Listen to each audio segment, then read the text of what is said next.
Hey, it's Thomas Mulready from CoolCleveland.com, and we're here today in Lorain, Ohio. We're here with Jane King. You are the Magnet Site Coordinator here at Lowell Elementary School in the Lorain City Schools. Yes. Thanks for talking with us today, Well, thanks Jane. for coming here.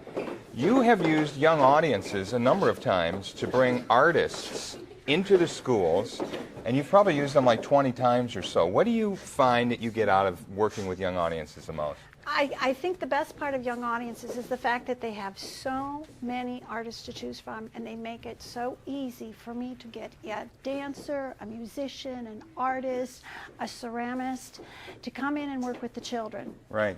Today we're working with Desmond Davis. He's a dancer, and he's got the students here in a dance class and a music class. He's got them moving around. What are the benefits to the students when they get an artist coming in for a temporary program, something like this? I think the children can see the tie-in between the visual, the performing, and the musical arts with what they're learning in the classroom, with the content area. Whether it's sequencing, whether it's compare and contrast, the artists bring it to life to them. It's hands-on for them.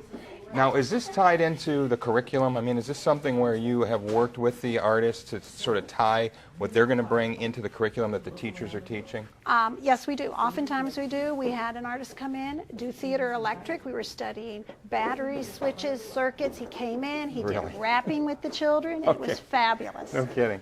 And what are some of the benefits to the teachers as well? I would imagine that the teachers are going to get something out of having an artist come in to do a short program like this. Oh yes, because it can either be a culminating activity or it can be the preparatory. If they're starting a unit, that artist comes with knowledge the teacher may not have. So that artist has done some of the research that they can then pass on to the classroom teachers. Right. So talk about some of the programs that you've had, because you were telling me you've got something like a Chinese tea ceremony one artist brought in? We're hoping to have that one. We have not had George Wodick in, but he's going to do a Chinese tea ceremony with our sixth graders. And sixth grade is world culture. So that's a really nice hands-on thing that a classroom teacher would like to have, but may not want to do the research, and so he'll come and do it, and then she'll have that expertise as well. And he'll bring in all the correct ways to do it, all the research, and that really helps the teacher and as well. actually, instead of just using teacups or tea bowls, they will actually create them, which really makes it awesome for them, yes. We had an artist come and do some hip-hop history. Oh, yes. Again, sixth grade, she came in and she not only just did the dance with them, she tied it into social studies. Where did it start? How it came from Africa, came to the south, and moved to the north. Right. So it made the kids understand that it wasn't just that pleasurable piece, but there was an educational value to it. That must really help kids when they go back then to popular culture, to their regular music, and to their day-to-day lives, and say, we really learned where this all came from. Yes. Yes, they really like that.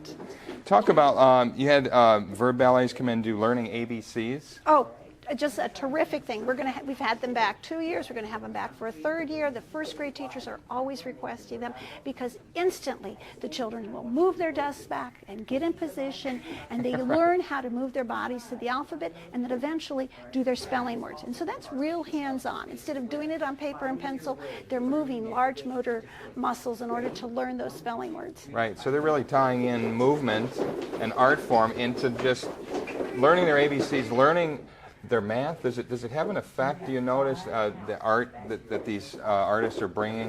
Does it have an effect on some of the rest of their learning in math and science? Yes, because we can always go back to it. We can say, do you remember when that artist was here? And they'll go, oh, that's right. Remember when he was talking about the world? Or they was talking about Ohio history. Remember when we made those serpent mounds? And they'll all go, oh, yeah, now we know what you're talking about. So it makes a good tie-in. You guys did something called Reader's Theater. How did that Now, we did the Reader's Theaters with the teachers for a professional development. Gotcha. And at first the teachers were a little hesitant, but once they got in with this artist, he made them comfortable, and we were really quite surprised at what drama queens we had here at this school. So this was really on-the-job training, professional development for your teachers. Yes, it was. And now we're going to ask that same artist to come back and work with our third graders for a 6-week period.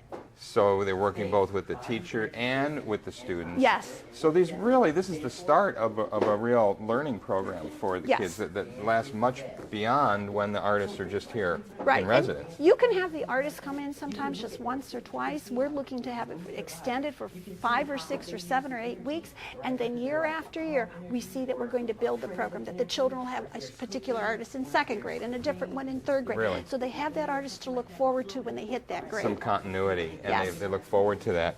Talk about working with young audiences, because they do help you, don't they, every step of the way? You know, the first time I called them, I was a little hesitant, and within 20 minutes, I felt so at ease doing this. They're wonderful. I tell them what I'm looking for. They quiz me a little bit to see what I want, and they can pick and choose artists for me, lead me in the direction that's going to work best for me. They make it very easy for me to contact the artist, or the artist will contact me. We can have a conversation to see what it is I'm looking for from the artist. Really? So really, any questions you might have about how this would work, how it would fit in, what it would cost, do they also help you with fundraising, trying to figure out how Yes. to get this all paid for? Yes, and you can get both that piece of information either online or in their teacher guide or their booklet. And you open up that first page and it lays it all out for you. Talk It's about so that guide, easy. because it's a pretty well done piece of literature, isn't it? Oh, it's fabulous. If you saw mine, it's all clipped with little pieces of notes. I want this artist, I want this one for PD. It's very easy to understand. It tells you how to call. It doesn't ask for a lot of information. It makes you comfortable doing it. If you look and you think artist in resident, that means they have to be out for 5, 6 weeks. They can come for 1 or 2 weeks and it's okay. And so a classroom teacher by herself can do it. She doesn't have to think it has to be a whole school event or a grade level event. That's awesome. It sounds like it's really helped you. You seem very pleased to be working with them, I have to say. I'm just thrilled to have them, and every year I'm adding more and more. And last year I had 12 artists out, and this year I'm looking at having some of them return and then adding new ones. And I looked, the first thing I did was call young audience and says, hey, when's that booklet coming out? And they said, Jane, you can go online and look, and that's what I did. I went right online, I looked, it was easy. I could order them via email or from their site, and then I get a confirmation back from their educational department. Oh, that's awesome. Thanks so much for taking time to talk with us, Jane. You're welcome. Wish you could stay and dance with us. It looks like fun. I think I will. Thanks so much. Thank you. Hey, it's Thomas Mulready from CoolCleveland.com. Have a great week in cool Cleveland.